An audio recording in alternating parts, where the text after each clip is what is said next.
Commence à retomber concernant le dossier de la rénovation de l'auditorium du Four, où peut-être que la poussière va rejaillir encore une fois, ça va aller de tout bord, tout côté, mais toujours est-il que celui par qui toute cette question de la pertinence de la rénovation de cette salle est venue, c'est le chef d'orchestre Jean-Philippe Tremblay, que nous avons au bout du fil. Bonjour Jean-Philippe Tremblay.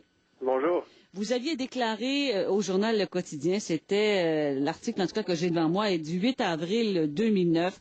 Vous aviez dit alors que rénover cette salle, c'était comme mettre 100 000 $ sur une vieille tercelle 1991.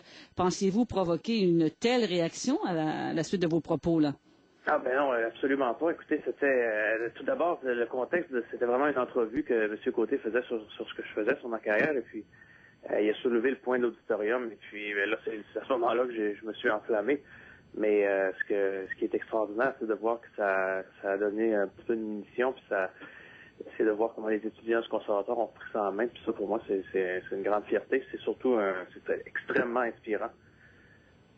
Vous n'y croyez toujours pas au fait que, avec les rénovations, le son quand même pourrait être très très très acceptable pour les mélomanes, là? Parce que pendant le débat, ceux qui voulaient rénover l'auditorium ont dit que oui, le son serait vraiment acceptable. Vous n'y croyez toujours pas à ça?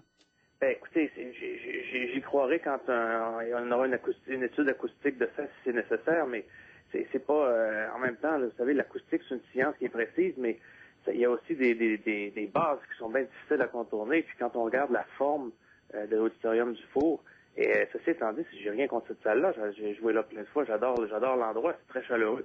Mais si on parle d'acoustique, la manière que l'arrière-scène est fabriquée, il y a très peu d'ouverture vers la scène est très carrée, et la forme de la salle, ça serait assez surprenant qu'on puisse un jour en faire quelque chose d'intéressant au niveau acoustique. Et il peut y avoir des spectacles qui se font là, il peut y avoir un paquet d'autres choses, mais écoutez, comme on l'a déjà dit, ça a défaut de se répéter. La musique classique, tant que le jazz, blues et surtout les gens de théâtre le diront aussi, aurait avantage d'avoir un endroit où l'acoustique est à la hauteur de leur talent. Est-ce que vous êtes confiant quand même qu'on pourra trouver un consensus quelque part, que tout le monde puisse se regrouper autour d'un même projet? Ben j'espère. Écoutez, c'est parce que c'est bien là d'avoir fait bloquer ça, mais faut surtout pas rester assis là-dessus puis regarder le train passer. Là, c'est l'occasion est bonne justement de repartir la machine. Je pense que la manière que les choses se sont déroulées, le maire a refusé de faire un référendum. Ben écoutez, en refusant ce référendum-là, il prend donc conscience du fait que la population veut un autre projet, veut voir d'autres propositions. Et j'espère juste qu'on repartira pas sur une bataille à décider entre l'auditorium et un autre projet. Je pense que c'était clair maintenant, il faut passer à autre chose. Il faut que les gens s'unissent autour d'un projet. Et puis, il faut que les gens comme le Théâtre du Saguenay aussi en réembarquent dans un projet de nouvelle salle. Il y avait rien de personnel contre personne. Ce que j'ai pu avoir observé ça de l'extérieur dans cette bataille-là, c'était vraiment, et ni de politique d'ailleurs, c'était vraiment une bataille pour qu'on donne un outil aux artisans de la région qui est à leur hauteur, qui est à leur niveau, et aussi pour attirer des groupes et des artistes de l'extérieur de haut niveau. Vous dites que, bon, c'est ça, il faudrait pas reprendre une certaine bataille, mais ce matin, il y a une dame dans le journal Le Quotidien qui dit qu'elle s'excuse d'avoir signé le registre finalement, qu'on est venu la chercher alors qu'elle était sur la rue Racine, des jeunes étaient là, ils veulent une salle de concert. Elle est allée signer en pensant qu'elle signait un registre pour une nouvelle salle, tout simplement, une nouvelle salle de spectacle. Elle dit, je savais pas que je bloquais la rénovation de l'auditorium du Four, que cela peut être, on peut être 2 ans là, que tout est bloqué, là. Ben, écoutez, de toute façon, auditorium du Four, rénovation ou pas, en rénovant, ils ne pouvaient pas produire de spectacle, donc la salle aurait été fermée. J'imagine qu'ils avaient déjà pris d'autres dispositions là-dessus.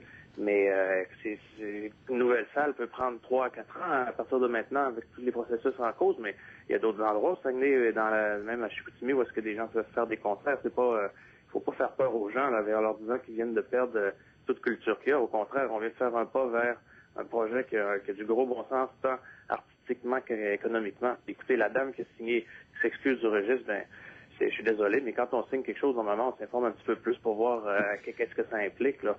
Je pense pas que personne n'a tordu les poignets à personne pour aller signer cette pétition. Les gens qui l'ont fait avaient été clairement informés, et puis je pense que ça a été assez bien présent dans tous les médias aussi. Jean-Philippe, est-ce que vous suivez vraiment partout, parce que vous êtes à l'extérieur de la région, est-ce que vous suivez vraiment partout où vous êtes, parce que vous vous promenez un peu partout dans le monde même, vraiment le dossier là, de semaine en semaine ou de jour en jour? Ben, écoutez, c'est ce qui est assez extraordinaire avec l'Internet. Je suis ça le plus possible. Puis j'ai des amis du Saguenay qui m'envoient toute l'information. Puis j'ai même la chance parfois d'écouter votre émission comme ça sur Internet grâce à cette technologie-là. Mais c'était pas un dossier dans lequel j'étais impliqué du tout. Mais après avoir fait cet article-là avec M. Côté, le projet, étant donné que je viens du Saguenay, tout ça, le projet m'a beaucoup touché. Et de voir que au Saguenay, on peut faire une grande différence, puis on peut se doter d'un Stradivarius comme ça, d'une salle de concert extraordinaire. Ben, je pense que tous les gens qui soient dans la région ou des gens qui sont de la région, qui sont à l'extérieur, tout le monde doit y mettre la main à la pâte. Et en terminant, Jean-Philippe Tremblay, avez-vous l'intention de vous impliquer encore davantage dans le dossier? Ben, écoutez, moi, je serai toujours là pour donner un coup de pouce aux gens qui en auront besoin. Évidemment, c'est pas ma bataille directement à moi. Mais comme musicien, on peut pas être indifférent. Et puis, je souhaite vraiment que tout le monde s'unisse ensemble autour du projet d'une nouvelle salle et puis qu'on passe à autre chose et puis qu'enfin, Saguenay ait ce qu'il mérite. Merci beaucoup, Jean-Philippe Tremblay. Merci. Merci, au revoir. C'était le chef d'orchestre Jean-Philippe Tremblay, qui est directeur artistique de l'Orchestre de la francophonie, qui regroupe plusieurs jeunes vraiment de différents pays, parce qu'il est aussi chef invité à l'occasion auprès d'une vingtaine d'orchestres aux États-Unis et en Europe. Et c'est à partir de lui, de son affirmation, que tout le débat avait continué ou avait commencé. Et c'est pas terminé non plus.